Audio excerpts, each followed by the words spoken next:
Самая большая мечта – здоровье близких.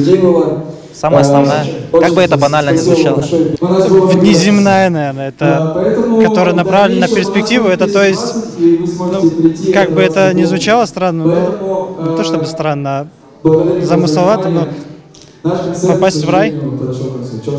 Выучиться и стать хорошим врачом.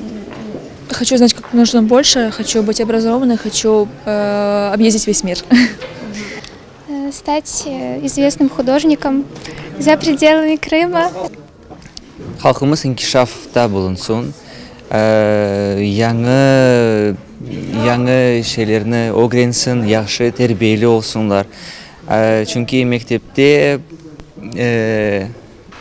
elbette dayaş hocalar, hem talebeler, hem ana tilimizin inkişaf etmege, medeniyetimizin inkişaf etmege.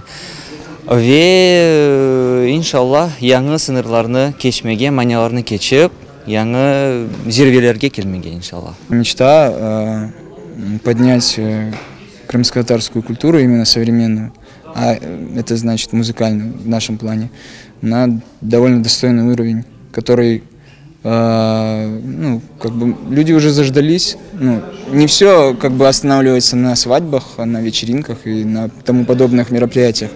У нас же есть еще другие возможности, и надо ими пользоваться. Я думаю, для нашего времени сейчас все есть для того, чтобы добиваться своей цели.